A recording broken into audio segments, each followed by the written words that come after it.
Hi everybody, we're TechSpark. My name is Justin. My name is Tang. I'm Asma. And I'm Sierra. This just in, Fortune 500 company TechSpark Inc. releases their annual strategic report. So we will all go over some strategy report. We developed the strategy to keep our company on track with our plan and vision, including brand design, advertising, manufacturing, and human resource management. A company must identify the part of the market that it can serve best and most profitably.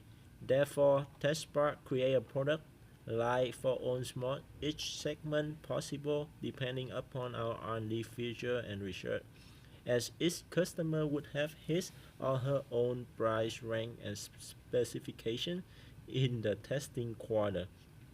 After gaining strong market share and generating huge product demand in Traveler and Workhorse, we decided to utilize Traveler and Workhorse to build the capital in the early stage.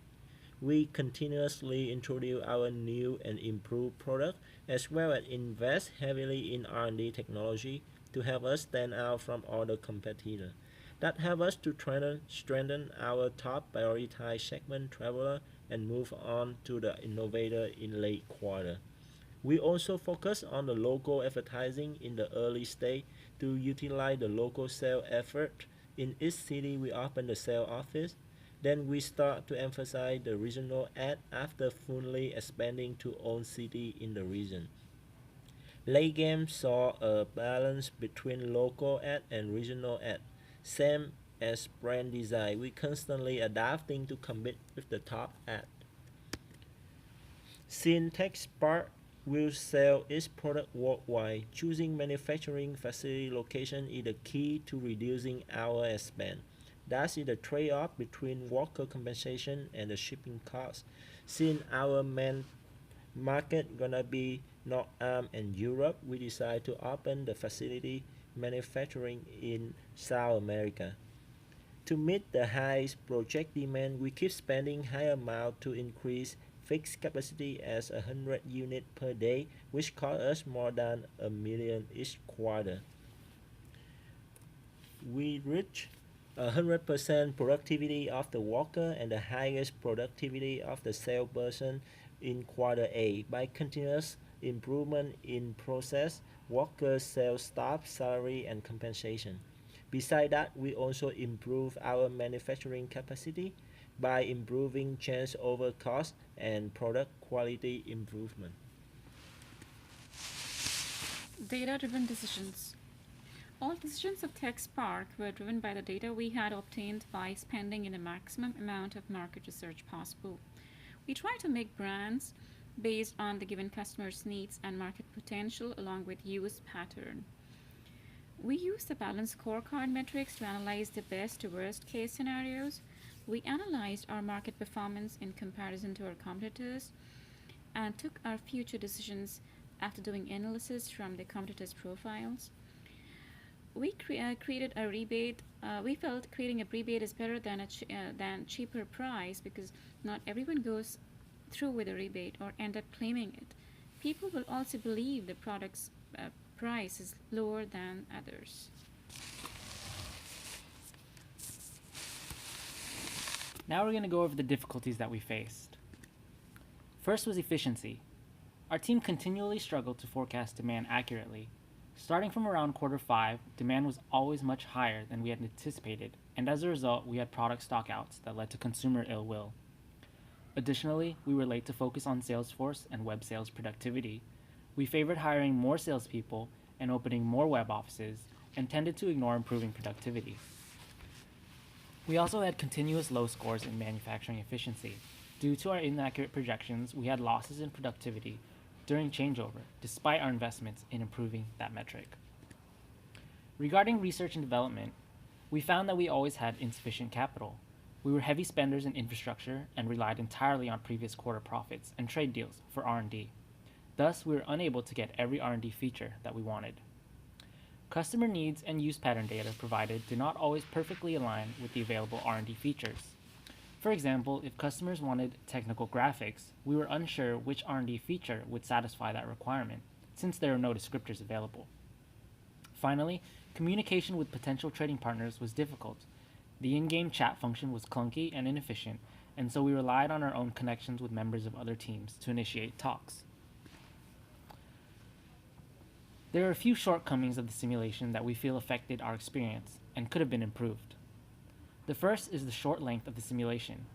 Although this is not inherently a negative, it did make recovering from errors difficult, and we felt that if we had made a critical mistake in the early quarters, it would have been nearly impossible to come back.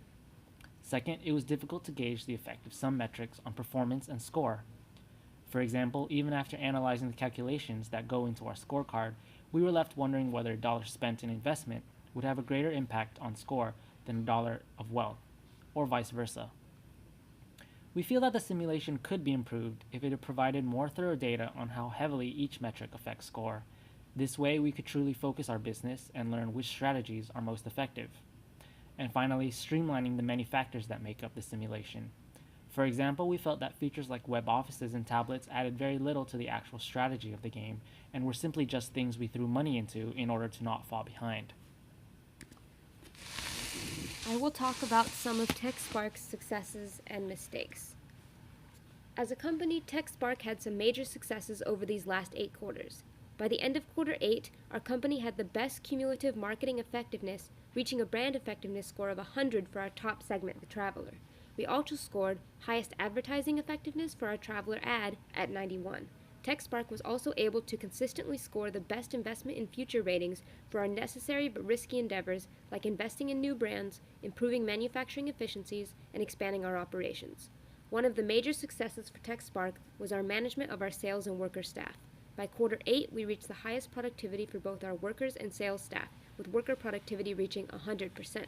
Importantly, due to our high marketing effectiveness and management of people, we were able to reach our target markets more effectively than our competitors to gain high market share in the Traveler brand over the course of the game. This led TechSpark to see huge profits and large successes early on in the game. One factor we believe led us to this success is our targeting of segments that were high profit yielding early on, like the Traveler and Workhorse. Now let me talk about our mistakes. Though we had many successes, reaching the number 1 spot for 6 quarters straight, we also suffered from some of our mistakes. One of the larger mistakes TechSpark made was inadequately predicting the amount of cash we would need to sustain our business. We took 3 emergency loans, 2 small values under $200,000 and 1 larger loan of $1 million at the end. This error in calculation was partially caused by miscalculations in how much money we would rake in to cover our losses, and a zeal for spending to beat our competitors. We lowered our demand projection for quarter 6, leading us to underpredict demand and let other companies take the lead in demand creation.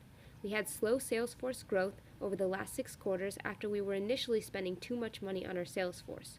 We ended up on the low side of predicting the correct amount of salespeople needed to sell our products. Finally, we were late to enter the Mercedes market. We believed the Mercedes required the most R&D technology, so we decided to delay our release of Mercedes until quarter 7, which allowed other companies to jump ahead of us. We took a loss here compared to the companies that were able to capitalize on this burgeoning market. All in all, while we were very successful overall, there were some measures looking back that could have helped to improve our company over competitors and bring us to the top. So some of the key takeaways we learned were the importance of balancing market share and profit margin. We learned to pay attention to marketing effectiveness rather than just pure volume. We also learned operating capacity forecasts are difficult to pinpoint. We learned our products were priced too cheaply, and it's a waste of money to create too many brands.